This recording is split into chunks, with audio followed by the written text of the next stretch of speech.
I'm Cyril. I'm an adult beginner on the violin, and I'm coming up to my 7-year milestone of learning how to play. So I thought I would put together a 7-episode series of violin beginner tips to mark this upcoming milestone, because I realized that more and more people are coming into the hobby and maybe wondering what to expect in the coming years. But also I just want to share the tips that I have, which I hope will be helpful to you in your own journey. It's notoriously known to be a very, very difficult instrument to study, and so my first and most important tip to my fellow adult beginning players is to think about removing obstacles in your daily practice. You have to understand that the first year of learning how to play is probably going to be the easiest year to overcome, and I'm talking about it in terms of not having trouble with motivation to pick up the violin regularly, because your motivation is gonna be your body, on the other hand, might not agree because it hasn't developed the stamina to be able to practice for longer periods yet.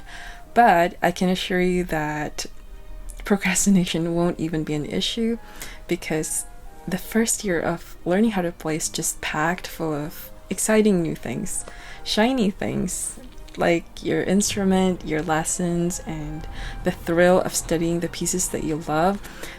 These things are all magnified in the first year. But from my experience, this tends to fade away around the second year mark, and you have to be prepared and be smart about your practice, because if you don't, you will start to question why you're spending so much time trying to learn something that feels so out of reach, and you'll start to feel this resistance, which can spiral into developing a negative association with practicing. And so I think that barriers to practicing can have a huge impact to the progress that you make in the hobby. So the question is, how can we prevent this from happening in the first place? Well, for one thing, we can try to anticipate the things that makes practicing more difficult than it has to be, and we can try to remove those obstacles before they become a real problem. For example, if you're an independent learner like me, you will have a lot of freedom to choose how you want to study the violin.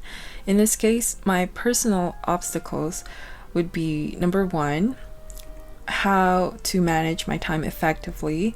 Number 2, how do I decide what pieces to focus on? And number 3, what techniques do I prioritize? So one way to overcome this type of obstacle is to follow a prescribed curriculum, like the one from the Associated Board of the Royal Schools of Music. They have a bowed string instrument syllabus that you can follow from grade 1 to 8.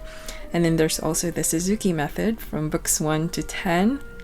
Or you can even try to look up the string syllabus from Trinity. This way you'll have a well thought out plan to follow, and you won't have to research what type of literature you'll need to study, because it's all been chosen for you.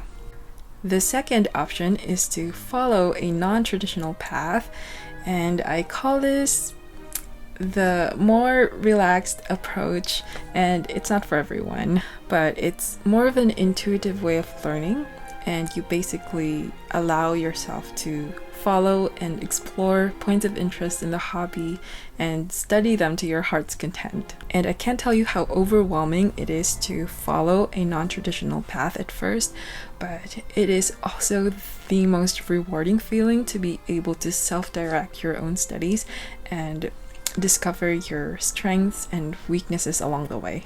Here's a little trick that I do to try and overcome the obstacles that I mentioned before when it comes to managing time, selecting pieces, and choosing which techniques to prioritize.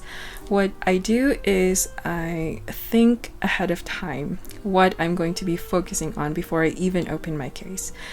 And I've gotten into the habit of making sure that all of my sheet music is out on the music stand at all times, because I don't want to have to deal with the obstacles that can delay me from physically picking up the violin. The point is, you have to identify the obstacles in your everyday life that prevents you from having a regular practice schedule, because we all have commitments that we have to work around.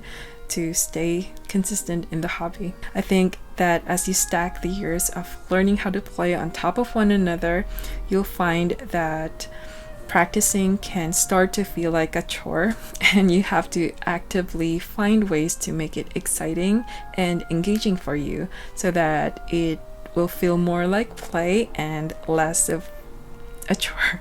So yeah, I hope this video was helpful.